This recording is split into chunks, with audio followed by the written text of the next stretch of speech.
اعوذ باللہ من الشیطان الرجیم بسم اللہ الرحمن الرحیم۔ دین اسلام اور ہمارے بنیادی مسائل۔ آج کا جو ہمارا موضوع ہے وہ ہے نماز استسقاء کے بارے میں۔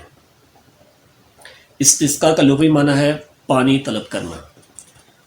وَإِذِ اسْتَسْقَىٰ مُوسَىٰ لِقَوْمِهِ فَقُلْنَا اضْرِب بِّعَصَاكَ الْحَجَرَ۔ موسیٰ علیہ السلام کے بارے میں اللہ تعالیٰ نے یہ فرمایا کہ موسیٰ علیہ السلام نے جب جو ہے اللہ تعالیٰ سے پانی طلب کیا۔ وَإِذِ اسْتَسْقَىٰ مُوسَىٰ لِقَوْمِهِ، موسیٰ علیہ السلام نے جو ہے وہ پانی طلب کیا اپنی قوم کے لیے۔ تو یہ استسقاء کا مطلب ہوتا ہے پانی طلب کرنا۔ اب نماز استسقاء کیا ہے کہ اگر کسی علاقے کے اندر جو ہے یا کسی شہر کے اندر یا کسی ملک کے اندر قحط سالی ہو، بارش مسلسل نہ ہوتی ہو، تو ایسی صورت کے اندر نماز استسقاء کا پڑھنا یہ سنت ہے، اور نماز استسقاء کا ادا کرنا یہ سنت ہے۔ اب نماز استسقاء جو ہے اس کا طریقہ کار کیا ہے، یہ نماز استسقاء کس طرح ادا کی جاتی ہے؟ اس میں یہ ہے کہ نماز استسقاء کے اندر جو ہے وہ 2 رکعت نماز استسقاء کی نیت سے پڑھی جاتی ہے۔ اس میں یہ نماز شہر سے دور کسی جنگل میں یا صحرا میں ادا کرنی چاہیے، اور اس میں جو بوڑھے مرد ہیں، کمزور مرد ہیں، اور اسی طرح جو ہے وہ جہاں تک کہ جو جانور وغیرہ ہیں ان کو بھی ساتھ لے جانا یہ بھی مستحب ہے کہ ان کو ایک طرف باندھ دیا جائے، اور جو پرانے کپڑے ہیں انہی کے اندر اس طرح کی نماز ادا کرنا یہ مستحب ہے۔ باقی اس کا طریقہ ایسے ہی ہے جیسے کہ عید کی نماز ادا کرتے ہیں، 2 رکعت نماز عید کی ہوتی ہے اور عید کا خطبہ ہوتا ہے اور پھر دعا ہوتی ہے، تو نماز استسقاء بھی ایسے ہی ہے، لیکن اس میں یہ ہے کہ جیسے کوئی بڑی عیدگاہ ہو یا صحرا ہو یا جنگل ہو تو اس طرح کی جگہ میں جا کر یہ نماز امام کے ساتھ ادا کی جاتی ہے۔ اس میں ایک طریقہ یہ ہوتا ہے کہ نماز استسقاء کے اندر جو ہے امام جو امامت کرواتا ہے اس کو جہری آواز میں، بلند آواز میں قرات کرنی ہوتی ہے۔ 2 رکعت نماز استسقاء کی نیت سے جو ہے وہ پڑھائے گا، اور اس میں جو قرات کرے گا وہ جہرن ہوگی، یعنی اونچی آواز سے قرات کرے گا۔ اس کے بعد پھر جیسے 2 خطبے ادا کیے جاتے ہیں، 2 خطبے پڑھے جاتے ہیں، جس طرح عید کے ہیں یا جمعے کے 2 خطبے ہوتے ہیں، تو اسی طرح جو ہے 2 خطبے پڑھے جائیں گے۔ اس میں جو تیسری چیز ہے وہ دعائے استسقاء ہے، یعنی جو استسقاء کے لیے دعا کی جاتی ہے۔ تو دعا کا جو طریقہ ہے یہ باقی دعاؤں سے تھوڑا سا مختلف ہے۔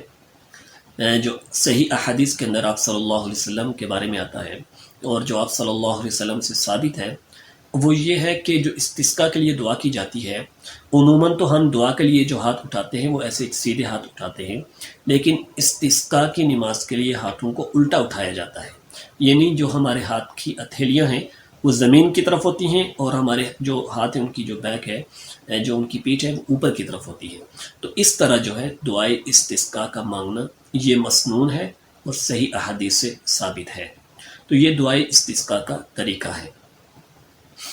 اب جو ہے اس کے بعد امام جو ہے وہ خطبہ پڑھتا ہے، 2 خطبے پڑھتا ہے، اور پھر اس میں جو ہے ایک عمل اور ہے کہ چادر کو پلٹنا، یعنی امام کو چاہیے کہ اپنے کندھے وغیرہ پہ کوئی چادر ڈال دے اور پھر اس کو پلٹے، یعنی جو اس کی دائیں طرف ہے اور اس کی جو بائیں طرف ہے، اب دائیں ہاتھ سے اس کی بائیں طرف پکڑ کے اور بائیں ہاتھ سے اس کی دائیں طرف پکڑ کے اس کو اس طرح جو ہے وہ پلٹے کہ اس کی جو اوپر والی سائڈ ہے وہ نیچے آ جائے، نیچے والی اوپر چلی جائے۔ تو یہ ایک چادر کا پلٹنا یا الٹنا یہ نیک فعل ہے کہ حالات کے تغیر کے ساتھ، کہ جیسے ہمارے حالات پہلے تھے اللہ تعالیٰ اس کو تبدیل کر دیں، تغیر کر دیں، تو اس طرح چادر کو الٹا جاتا ہے نماز استسقاء کے اندر۔ اب نماز استسقاء کا پڑھنا 3 دن تک جو ہے یہ مستحب ہے، یعنی پہلے دن پڑھ لیں، دوسرے دن پڑھ لیں اور تیسرے دن پڑھ لیں، 3 دن سے زیادہ نماز استسقاء کا ثبوت نہیں ہے۔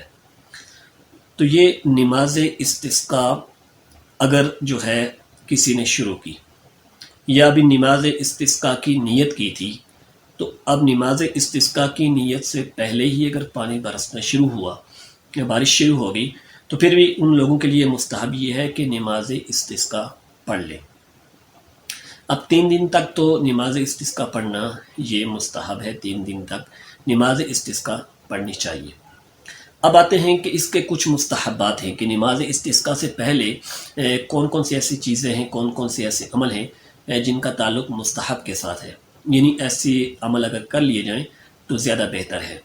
تو امام کو چاہیے کہ نماز استسقا کی طرف جانے سے پہلے لوگوں کو اس بات کی ترغیب دیں کہ وہ گناہوں سے توبہ کر لیں، جو گناہ ہیں ان سے توبہ کر لیں۔ دوسرا یہ ہے کہ جن کے حقوق ہیں، کسی کے ذمہ حقوق ہیں تو وہ حقوق کی ادائیگی کر لیں، تو جو حقوق جس کے ذمہ ہو وہ اس کو ادا کر لیں، گناہوں سے توبہ کر لیں، اور نماز استسقا کی طرف نکلنے سے پہلے روزہ رکھ لیں۔